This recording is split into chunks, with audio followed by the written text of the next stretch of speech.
نتابع مع حضراتكم الآن تقريرين من تقرير الأول من محافظة الفيوم بصحبة الزميلة إيناس عبد العزيز حول جهود وأنشطة جمعية قلوب الخير وأيضا حفل للمكفوفين، ثم ننطلق إلى محافظة المنيا بصحبة الزميل وائل القرم وتقرير من محافظة المنيا، ثم نستقبل ضيفنا الكاتب الصحفي الكبير والناقد الفني الأستاذ محمد حبوشة.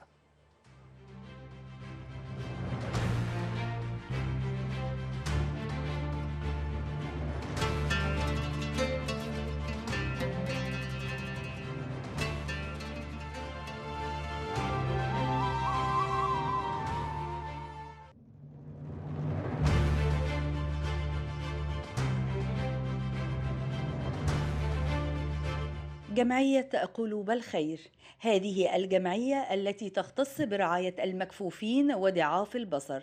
جمعية قلوب الخير برئاسة الدكتورة علا الجندي قامت بعمل احتفالية بقدوم شهر رمضان وتوزيع الهدايا على الأطفال المكفوفين. تميزت الجمعية بافتتاح أول فصل رياض الأطفال للمكفوفين على مستوى المحافظة كترتيب أول، وترتيب ثالث على مستوى الجمهورية بعد محافظة الجيزة والإسكندرية. تميزت الجمعية بتخريج ثالث دفعات لمحو الأمية للمكفوفين الكبار عام 2013، كذلك تخرج 15 دارس، وسنة 2018 تخرج 20 دارس، وفي عام 2024 تخرج 10 دارسين. كما تميزت الجمعية بافتتاح أول مكتبة برايل على مستوى الجمهورية، وتم توثيق كورال من العزف والغناء للأطفال المكفوفين. كما تميزت الجمعية بتوفير طبعة برايل قيمتها 300 ألف جنيه تطبع كل ما يحتاجه الكفيف من ملازم، كتب دراسية، أيضا مصاحف خاصة بهم. بالإضافة قامت الجمعية بتعليم الأطفال المهارات الحياتية والاستقلالية.